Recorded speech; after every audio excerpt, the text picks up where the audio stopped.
de presse sur TV7 Vie. Ouvrons cette revue par le journal Éco Matin qui titre Filière bambou, le Cameroun a dépensé 5 milliards pour importer des cure-dents en 2020. Cela peut paraître ridicule, mais le Cameroun peine à fabriquer localement et en quantité suffisante ce produit malgré le potentiel dont il dispose.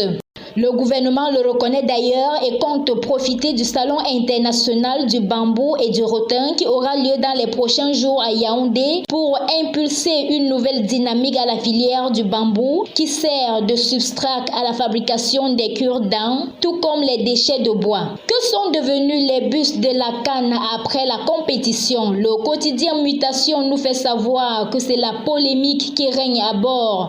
Un peu plus de 2 mois après la grande fête de football africain. Le quotidien Éco-Santé nous parle de l'urgence de soigner l'image de l'hôpital public. Malgré l'amélioration des plateaux techniques et la mise en service de plusieurs hôpitaux de référence au Cameroun, la fréquentation de l'hôpital public peine à s'améliorer et une frange de la population préfère une évacuation sanitaire au détriment des hôpitaux camerounais. Le journal de Joseph Mbemboum en petite une parle de l'Assemblée générale extraordinaire de l'Ordre des médecins du Cameroun renvoyée, prévue le mardi 19 avril 2022 au Palais des Congrès de Yaoundé. L'Assemblée générale extraordinaire de l'Ordre des médecins du Cameroun n'a pas atteint le quorum. Pour l'Assemblée générale, 12 000 médecins étaient attendus. Cependant, pour lancer les travaux, il est nécessaire que le quorum des 2 tiers soit atteint, avec 8 000 médecins qui doivent répondre présents à cette Assemblée. Santé Nature Info sur le même sujet parle de la très attendue Assemblée générale extraordinaire